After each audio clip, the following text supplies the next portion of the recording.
Devon LARRATT just said something to me that embodies the spirit of a warrior, and I just want to highlight and share this little quick clip from him and what he said regarding his match with LEVAN that is coming up very soon in only 3 short weeks. Let's take a listen here. Weeks, 5 days till I go fight this Georgian. I'm the strongest I've ever been in my life. I am really, really strong right now. Like never ever been this strong. I look down at my arm at practice and I'm like, I've never. That's so awesome that in a sport you can be in your prime at age 49, basically 50 years old, and be in your prime shape. Like no other sport is like arm wrestling. Looked like this. I've never felt like this. I know that he's bigger. I know that he's stronger. I know that he's younger. I know that he is incredible. I think I can teach him a lesson still. I will test my frame. He broke my body last time. He may well break it again. He may. I am certainly willing to expose my frame to let it happen again. I will. That is true bravery right there. He is willing to expose his frame and commit and do whatever he can to try and win this match, whether that means completely diving inside, going inside in a press at some point in time, which he did after he basically ruptured his bicep in round 2 last time, but it just wasn't enough. But this time it could be different. Let's continue though. Let's hear what else he has to say. I will not lose this match without an injury. That is how it will go again. I will either beat him or I will sustain an injury.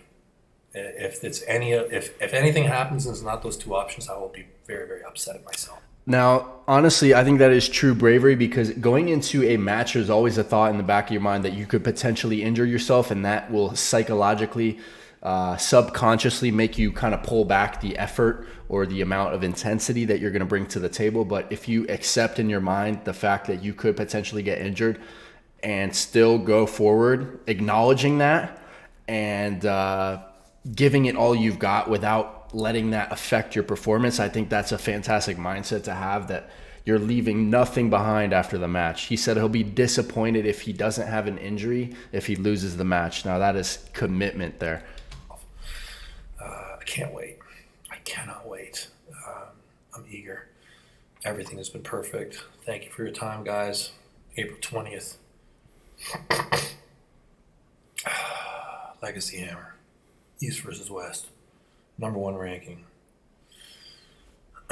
So huge respect to Devon LARRATT, man. I cannot wait for this match. Only 3 weeks away, and the whole card is stacked. Let's take a look here. Brandon Alcester versus Stoyan Golomonov. Tobias Sprong, Kamil Jablonski, Sasha Andreev versus Irakli. Georgi Svetkov versus Kurdecha. That's a huge one, too. I mean, nobody's been talking about that one. There's so many banger matches on this card here. It's ridiculous. Michael Todd versus Lamparelli. Lamparelli just beat Matt Mask. Michael Todd's been looking strong with some of the lifts he's been posting. We got David Samushia versus Nerdolet from Kazakhstan. Then we got Mindaugas versus Makarov. That's another amazing match. So many good matches. Like, incredible, incredible. What a gift to the sport of arm wrestling. We got Leonidas versus Schoolboy. Another fantastic match there. We got Al-Lejan versus Hermes Gasparini on the left arm. Incredible. We got Sandra Sedis making his return against Ibrahim Sagov. Then we got a women's match here. Fia Rysik versus Ekaterina Nikisheva. Then we got Ukrainian Petro versus Nugzari. I just made a video on that Georgian guy. He just won a tournament, 110 kilogram tournament in Georgia, the Nationals. That guy's intense. That could be a really good match too. Then we got Talgat Akhtayev versus Betkili Onyani. And then Devon LARRATT. I'm sure that's not the exact order, but that's a list of all the matches, and that is incredible. What do you guys think, though, about Devon willing to injure himself? Are you surprised that he said that?